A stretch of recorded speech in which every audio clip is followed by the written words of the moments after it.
Presented by the Common Sense Institute, welcome to Common Sense Digest, the podcast that seeks to inject a little common sense into Colorado's policy discussion. Here's your host, Earl Wright. Welcome to the Common Sense Digest podcast. My name is Earl Wright, and I am the chairman of the board of Common Sense Institute and your host today. There is no shortage of public policy to pass through Colorado in 2024. Legislators are trying to address a state in the throes of a housing affordability crisis, an infrastructure crunch, a crime wave, post-inflation economic climate where we're still trying to recover from 2020, a surge in migrants, a mental health crisis, a statewide homeless crisis issue, a southern border issue that we have that's impacting us in the city of Denver. On top of this array, there are issues on healthcare costs, to energy reform, to the environment. And of course, our lawmakers are up for the task. They've got 600 bills in 2024 General Assembly session to try to catch all of this and see if this session can't resolve much of what I just described. And helping us understand what's going on today, please join me chatting with Jake Zambrano, who is Common Sense Institute's Director of Legislative Services, who is on top of the current legislative session, and they're going to give us some insights that hopefully we can take away and begin to understand what's going on and what chances are of solving some of these issues. Jake, it's great to have you with us today.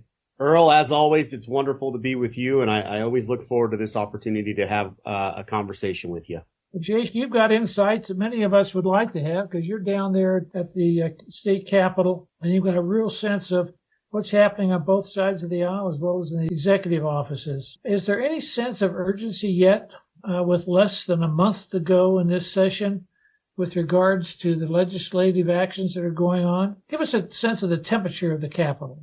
You bet. That's a great question and a really good way to frame our conversation, Earl. I think that the top line is, and I always call the last month of the session, it's the time when you cut hay. It's been raining for 3 months, and now the alfalfa's ready to cut, and you got to put the hay in the barn, and this is when the action happens. That's sometimes a good thing and sometimes not a good thing, because the pressure of the calendar a lot of times creates the need to act. And sometimes, my premise in that building has always been the key for what I do and what we do is sometimes better for a bill not to pass or a bill not to be heard than for government to try to fix something. And I think we're now in that window of the legislative session where policymakers who are, in the trees, are sometimes missing the forest. And that's where we come in and to say, hey, maybe this is something we should look at a little bit more. Maybe we should study this over the summer. And I know you have experience with interim committees, Earl, and to me, you get some of the most prudent policy-based legislation after a year or two of examination. And all policy ideas don't get that deference. And now we're in that window of, that bill's hanging out there. We got to do something on migrants. We got to do something on mental health. And a lot of times they catch themselves passing something that they got to come back and fix later. So as a 20-year veteran of the building, that's always my cautionary tale to new legislators, and even the reminder to leadership. Like, really think this through before you jump off the deep end on something that we may have to come back and readdress because we left some loose ends. For all of us listening, you're making a really good point, considering that we have both of the House and the Senate are under one party's control. Yep. For us to be able to say that maybe the wiser decision is to maybe get more information, or, hey, here's more information so you can make the best decision possible on this legislation this year.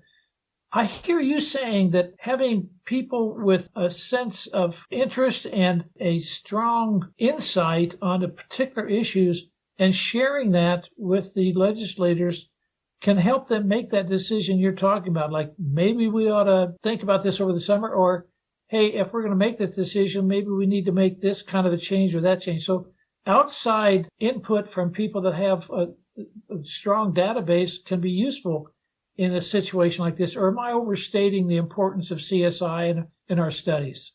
Not at all, Earl. And you kind of took the words right out of my mouth, because to me, and you and I have, I don't want to call it a fight, but we've fought this fight for the better part of 15 years, trying to encourage the legislature to slow down. And I'll even just peel it back to the baseline, the way they do fiscal analysis in the building, which is very static. And somebody like CSI, who does a dynamic fiscal analysis of policy questions, to me, it is the responsibility of a prudent policymaker to slow down and compare that, to look at the impacts long term that an outside group has generated based on a model and some facts that we all agree on. My working premise is always that we agree on much more than we disagree on. And so if we can agree to work together on the things we agree on, well, that was a lot of agrees, then we can begin to get first downs. New legislators are always looking for the touchdown. They always want the quick win and the big hit. And let's face it, they're politicians. So I appreciate that vantage point where they're coming from there. But I've seen a lot of good policy incrementally get passed. And I know we're going to talk about it in a little bit, but construction defects, I think, is one of those issues where we're not going to hit the home run there. It's going to take a lot of sessions, a lot of dialogue, and a lot of bills to kind of come up with a solution long term for our state when it comes to the construction of condominiums. Unfortunately, because of the one party being in control of basically all three branches of government, you sometimes get clouded and focused on what we disagree on and not what we agree on. To me, that's a cautionary note as we approach this last month. What do we agree on? Every legislator gets to introduce 5 bills. That means at a minimum, we see 500 bills. There's always late bills and orbital bills and the budget. And so, 600 or 700 bills aren't uncommon. And in Colorado, every bill gets a hearing. And so every bill is analyzed and discussed, and in a public venue, the public has the opportunity to provide input. And that's a valuable piece of our process. It can also bog it down. And so in this 30-day window, they really get focused on getting bills off the calendar. And I think CSI, because we do a lot of the work that building just doesn't have the capacity to do, I know, and I've been told numerous times, we're a valuable resource for policymakers as they're examining all these things in front of them in the last couple of weeks. Well, let's kind of step to that. There has been talk of banning from 2030 on, starting in 2030, oil and gas well drilling. We all know that's a pretty doggone significant part of the Colorado economy, and we have, as I understand it, some of the safest drilling standards being met by the industry in the country with regards to methane that could be escaping from a well and other the well, the drilling, etc. But apparently that's not good enough. Jake, the CSI research has showed that after a decade, we lose 181,000 jobs if you eliminate the oil and gas industry and their drilling. It actually doesn't do anything with regards to global CO2 emissions. In fact, it works against it. We had increased by 900,000 metric tons CO2 in the atmosphere. I just cannot believe that the people who wrote this legislation understand the impact. What's going on? Yeah, that's a great question. And Earl, you and I have been in this trench for a while fighting this issue. And what we have seen as Colorado has gotten more blue, and I think we can all agree Colorado's gotten more blue in the last 10 years. You have a certain number of politicians who want to take this issue, one, continue to relitigate it. 2, it's a great flashpoint for fundraising for their organizations that support this baseline policy thought. And 3, helps get them reelected. The passage of Senate Bill 181 3 years ago was supposed to be the end all. And we heard it from the governor and we heard it from policymakers at the time that we got to let this work. We got to let 181. And for those of you that don't know Senate Bill 181, it basically ceded state control of oil and gas regulations to the local jurisdictions in which the operations took place. And so there was this big commitment amongst all of the companies and all of the people in government and regulators that we're going to let 181 really have the time to be effective in its communities. And to a large degree, 181 has where those communities have embraced it and have taken it on. And it's those producing communities like Arapahoe and Adams County. It's working. The notion that we have to continue to tinker, and it's not everybody, and it's not even a Republican Democrat issue. This notion that we have to continue to find ways to tighten the noose around the head of oil and gas and no acknowledgement of, I'm a futurist, e-cars and a transition. And like, you can't avoid the fact that that's going to happen and is happening. What you have to also embrace, though, is that transition, natural gas is a huge piece of that transition. And whether that's 20 years or 40 years or 60 years, none of us know. To try to tighten that noose real time by putting into effect statewide regulations that would make it nearly impossible to produce is just irresponsible. It's irresponsible for school children. It's irresponsible for infrastructure, and it's irresponsible for the economy of our state. And I say that because of the revenue, the tax base that oil and gas spins off, that benefits any number of people and stakeholders and communities in our state. To just want to cut that off one day, by a date certain is just, without replacing it with something, is irresponsible. And that's why you see most of the time, and I knock on wood when I say this, cooler heads prevail. They walk back from these flashpoint policy ideas. And Senate Bill 159 is a good example of that, where Senator Priola and Senator Jaquez Lewis proclaimed that all oil and gas permitting shall end in Colorado by 2030. That's just irresponsible. That's not thinking the issue through. And whether or not you believe that the transitional will be over by then, I think is moot. I think it's selling our school children short. It's selling our K through 12 capital construction short. It's selling our road and bridges short, and how we build our state budget, which is why that bill died in its first hearing. The conversation is important, but at some point you have to step back and just let policy work. And unfortunately, with term limits, we seem to have these new legislators that are always wanting to tinker, and that's just not helpful. So the bill's not going forward. No, sir.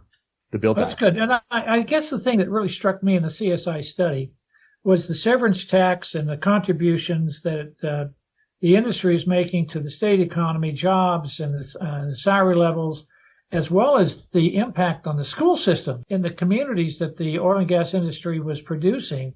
As you said, how in the world do you replace that? But the bottom line, which, and I don't want to belabor this, which really, I think really surprised me, is that it wasn't accomplishing what it was intended to do, and that is make the environment safer or better, because all you were doing is transferring the very carbon emissions you're trying to eliminate into less efficient states that would produce the energy or fossil fuels that would be needed to replace Colorado. I think hopefully people got the message. It's like you said, they'll have a chance to think about it over the summer and say, hey, wait a minute, let's let this rest and move on. We've already got legislation in place. Okay, enough. Jake, let's move into the arena of, you call it SB 24103, which has to do with developing new condos. We have one new condo for every 14 apartments at the present time, and that's way out of balance. That's not producing the number of condos or affordable housing that you would normally like to see. And normally, we've seen in the past one new condo for 1.25 new apartments.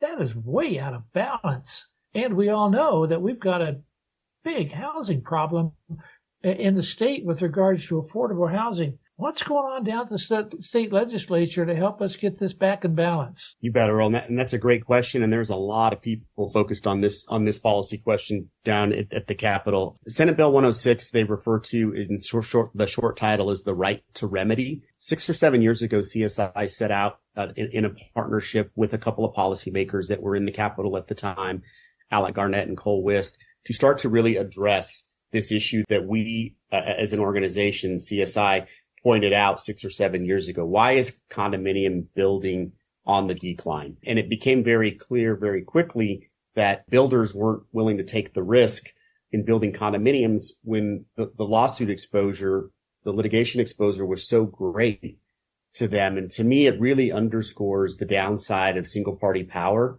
in Colorado, because it doesn't force negotiation. It doesn't force compromise. Essentially, the trial lawyers, the trial bar, has created an environment where if a new condominium complex is built, all they have to do is go find one owner to have one issue, and they file a lawsuit against that builder, and it essentially freezes all progress within that complex until that lawsuit is resolved. And so it's a tactic that I think the trial bar uses from not a genuine place, frankly. It is a very unproductive. It ties up people's investments, and it doesn't give the builder the opportunity to fix the issue. And so Senate Bill 106 is attempting to create some sideboards around that way of doing business, that if the homeowner has an issue, and let's face it, we've all bought a new home at some point in our lives, or a lot of us have. And yeah, there are, checklists and punch lists and issues that arise and settling and whatnot that happens. And you got to give the builder an opportunity to go in and fix it. To run to court right away and try to sue the builder for being disingenuous or building a shoddy product, is irresponsible. And if I'm a home builder and the home builders have reacted this way, they just stopped building condominiums. And it's unfortunate because the condominium is the entry point, and it was the entry point for a lot of us and will be the entry point for a lot of Coloradans, young Coloradans, to start to build wealth in it being an affordable option to buy a piece of property and create a roof over their head that isn't making somebody else rich, but it's creating a baseline of an investment for themselves.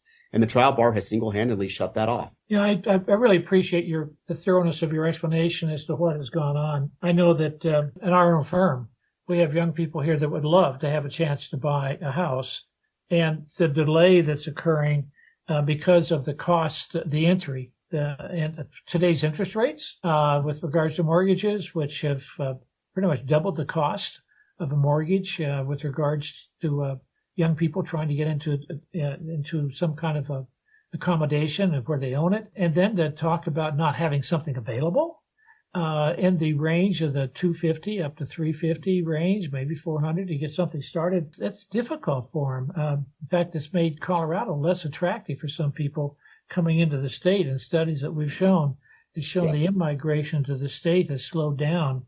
I don't know that it's because of that. There are other issues, of course, to take into account. But hey, let's move on to something else that talks about the future of the state, and that is to do with education. Our education fellow, Jason Galden, has been engaged in the future of the Colorado workforce. He has written what I consider a must-read report, The Supply and Demand Diagnosing Colorado Skills and Attainment Gap.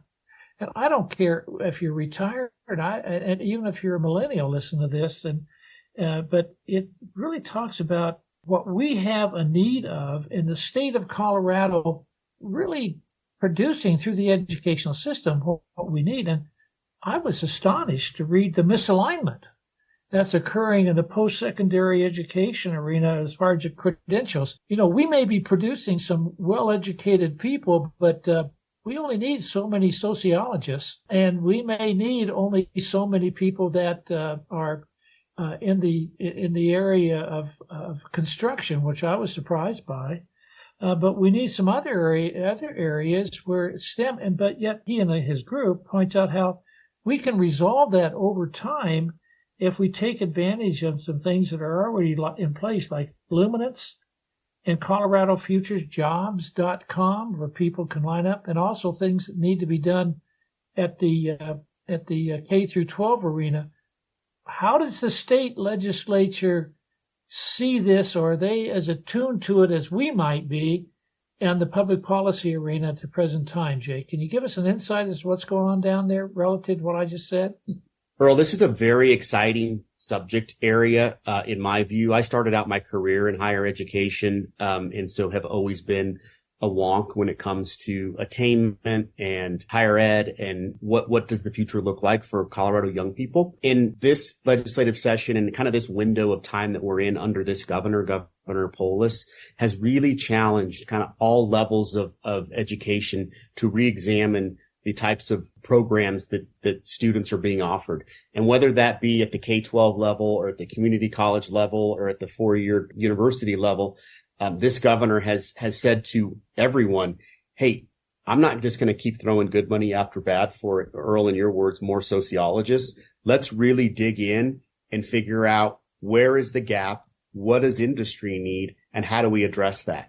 And I think that the schools and the higher ed institutions that are going to win in all of this are going to be the ones that respond to that question, because you're exactly right. We may or may not have enough psychologists in Colorado already, but what we know we don't have enough of is tradespeople, framers and HVAC, people that know mechanical services.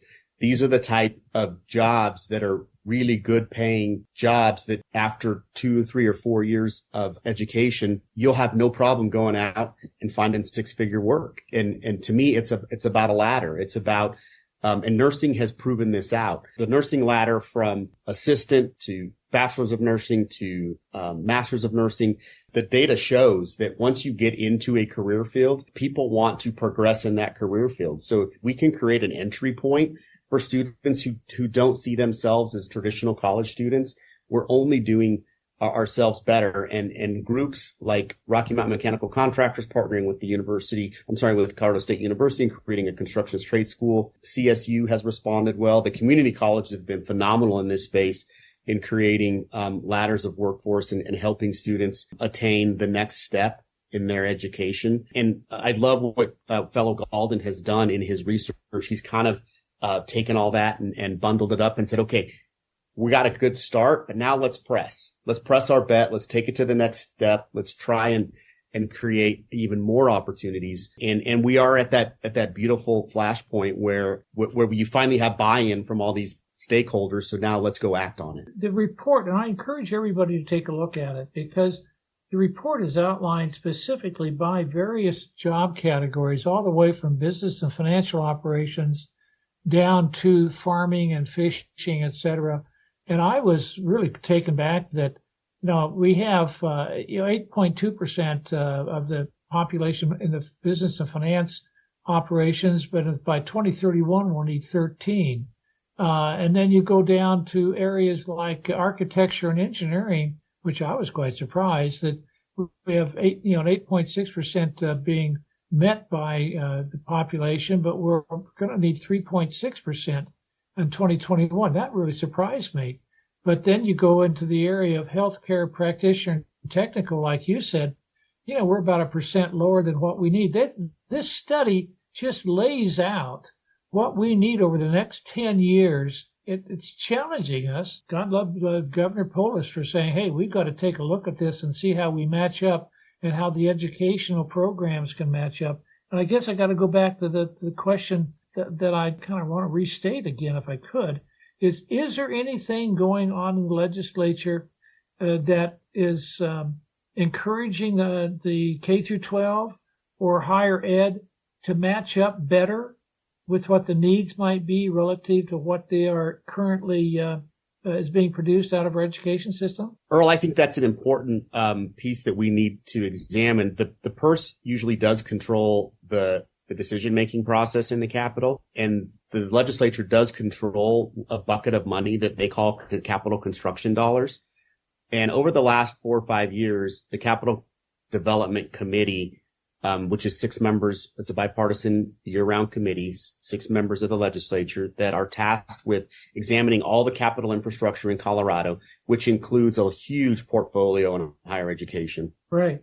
And where you invest future dollars into that portfolio. And fortunately, for the last 4 or 5 years, the Capital Development Committee, in partnership with the Joint Budget Committee and the entire legislature, has really invested money in workforce development, workforce training areas. And they've also encouraged and created a little bit. The state's not a matching grant, but if you will, like as you or I would know it, but they've encouraged a lot of institutions to go out and find public-private partnerships, bring a little bit of cash to the table as an institution. Don't just come and need your full project funded. Bring a little bit of cash to the table as an institution and say, hey, we're going to build this architectural and engineering partnership at Mesa with the University of Colorado. And we have one corporate sponsor, but we need a little state funding for a building. And those are the type of partnerships that are really budding right now. And I think it's in direct response to where students who are in this conversation, for all intents and purposes, buyers. They are buyers of a piece of paper, of a diploma, of a credential that allows them to go out into the world and seek employment using that credential.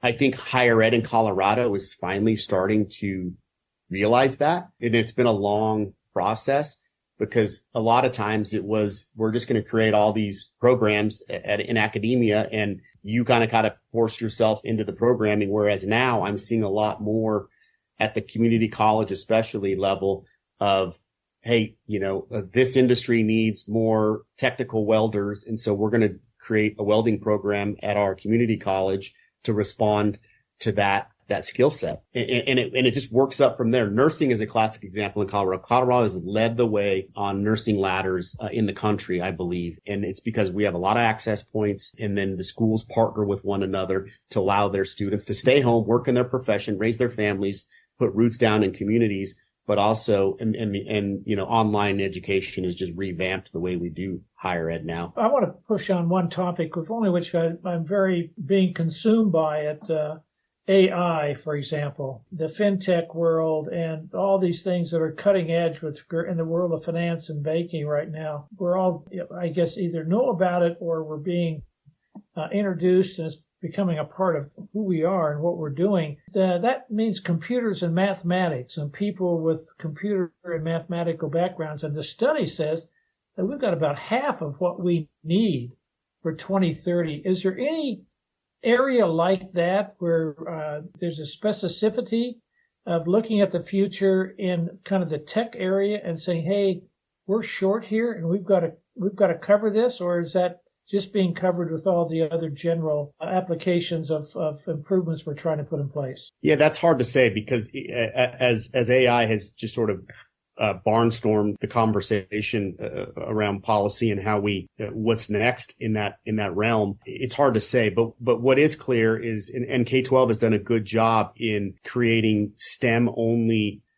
environments for students that want to matriculate to that specialty area, to where you can go and focus on science and tech and math in a building that was created to help foster that willingness. And it's hard to say where that all goes. I mean, academia will sit in the room and tell you, we're ahead of it. We're on it. We've created an environment that can take as many students in this discipline as want to come. And I think we can all agree that the last chapter on AI and how that all ends is none of us know. And so it's kind of the brave new world now. Okay. But what I hear you saying, it's not a unique conversation. No. With regards to how do we, from the educational perspective, handle that issue going forward. Hey, I've got just a follow-up, if I could. In light of what's going on down at the Capitol, what's getting the most attention and what's getting the most testimony? What may be number one focus for us may not be the number one focus down there.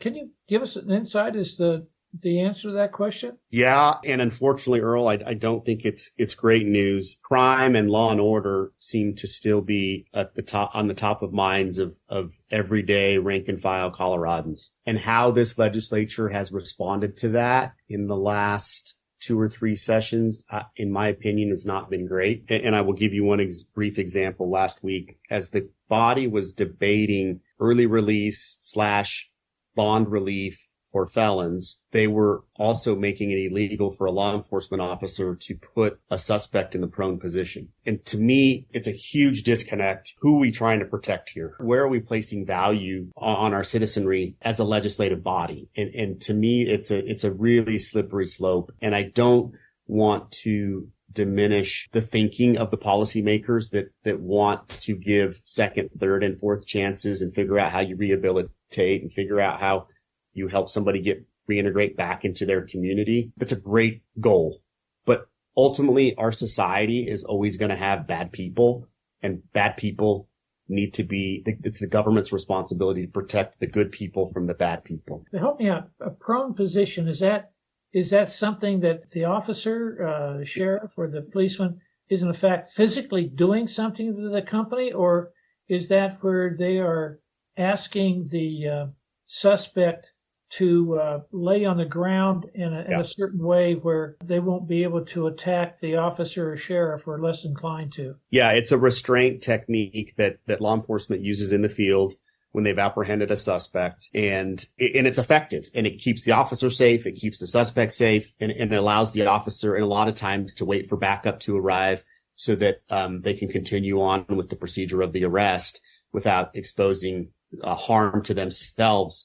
Because you basically, for a second or two, it gives you a second or two reaction time if the suspect were to not obey commands and try to resist and or escape and fight. To make this technique illegal in Colorado it's dangerous for law enforcement. We're already having enough hard of a time recruiting and retaining law enforcement in Colorado, that to continue to make it more difficult for them to do their jobs and protect us from bad people is just bad policy. And it brings out the moms and dads and the everyday people who never envisioned themselves walking into the Capitol to give their opinion on a topic, on a subject matter. It brings them out more than any other topic, because in the last 5 years, and a couple of our studies have underscored this, more and more of us have been touched by crime in Colorado, and that's not a good thing. And for our policymakers to not see the good law-abiding people and put them a little bit ahead of the criminal, I think is just a dangerous way to legislate. And it's just a baseline premise from where you approach this from. Like, some people believe that everyone can be rehabilitated. I don't know that that's the case. I'm not an expert. I'm not one of those sociologists that can decide that, but I sure as heck know that if my family's going to a ball game at Coors Field on a Saturday night in downtown Denver, that I want to feel safe, and that if I do need law enforcement, that they have the tools at their disposal to keep my family safe. And I'm not sure we're creating that type of environment in Colorado right now. I'm not real certain why denying a prone position has anything to do with the person being arrested and their rights, other than we're asking them to restrain themselves in a certain way until backup or other things can be done to decide what to do with them. But that's, I guess I don't understand it, but that's my problem, not anybody else's. What do you still expect to emerge from this session? That I know we're down to the last 30 days, and inevitably there's always that late night session where we didn't know that something was going to occur, and it does. Can you give us some insights? Yeah, I think that we're going to see some work around the Regional Transportation District, RTD. Not quite sure what that's going to look like, but for the 7 RTD counties in the metro area, that will be a big deal. I think we will see a likelihood that another shoe will drop on construction defects. There's a working group right now that's trying to get a second bill introduced that would also help. I talked about first downs, would also help get us to a first down. And then I think the marquee issue still to be debated that we've not even seen language on yet is property taxes. We have been at the forefront of that conversation. What the solution looks like is very different between different stakeholder groups, the governor included. And I think there will be a proposal to offer continued relief to Coloradans. So we'll just have to wait and see. That will be hotly contested, hotly debated. That'll be all on the backdrop of a November 2024 election that also has a property tax question on its ballot already. And so to me, that'll be the headliner this last 30 days will be property taxes. But the idea would be to somehow give us relief, whether it's as much as we'd want or not. Is that a fair conclusion? I think that the agreement is yes, more relief. How that's paid for is the debate, Earl. And the governor, I think, is wanting to pull a lot of that buy down from Tabor refunds. It is against the spirit and the letter of Tabor in all the ways. But as you know, they find ways to work around Tabor all the time. And I think this is the line in the sand that a lot of the groups are going to draw and just not stand for it. So that's I find all of this, I must admit, baffling, because the property tax increases that have occurred in the last 12 months, of which I have participated in, that's newfound money. So why is there some relief that needs to be made if that money was never there 24 months ago? And all you're saying is, guess what? We're not going to collect as much of something that we never had 24 months ago. I don't understand why all of a sudden we have to find relief. Explain that to me, Jake, if you can. And if you don't want to, just say, Earl, take your question someplace else. Yeah. And I don't know, that would require a little bit of getting in the head of some of the legislators who get to make this decision, budget committee members and high ranking Democrats that are driving this negotiation. It's never been lost on me that the opportunity for a legislator to have more money to spend on a priority area that they think is a priority will always trump the taxpayer. And I think it's unfortunate because you create this insatiable need to continue to spend, and it's just unhealthy. It's unhealthy for our budget, and thank goodness for Tabor, because it at least attempts to keep the legislature in check. But for them to cede $1 without a fight, whether it was expected or unexpected, is just, I've never seen that. Discipline doesn't really exist in the Capitol, and it's unfortunate, which is why you need good, strong third-party groups that are willing to fight the fight when and if necessary. One of the things that we just recently did is a congressional budget study CSI did, and they weren't trying to argue for one thing or another, but they really we really did a good job of identifying where are the budget dollars going to and what has been the historical evolution of budget and employment in the state of Colorado. I would encourage any of our podcast listeners to go to that report. It's on the CSI website, and it does a beautiful job of giving the history and what is happening in the state budget so that we as citizens can see how things have evolved. And, we may all have our own independent judgment as to it's evolved the way we think it should or not, but at least we're informed. And I think that's what you're suggesting to us here is that there are things going on and people have certain, philosophies with regards to how they want to continue to pursue things at the state level, but let's understand what the aggregate impact is on us as citizens. And that's a good study for us to understand. Jake, yep. I'm not going to take any more of your time because you've done such a marvelous job down at the Capitol building representing the R's and the D's and making certain that people understand what's going on down there. And thank you for taking the time today. Anything else you want to say in closing? Earl, always a pleasure. And I enjoy these conversations and I look forward to catching up when the dust settles and we know what we got after this session. So thank you so much for the opportunity. It's always a pleasure, Jake. And thank you for what you're doing.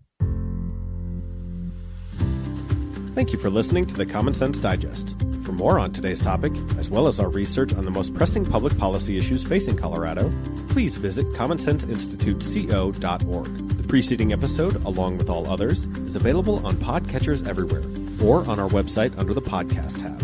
Our technical producer is John Ekstrom and Deft Communications. This has been a production of the Common Sense Institute.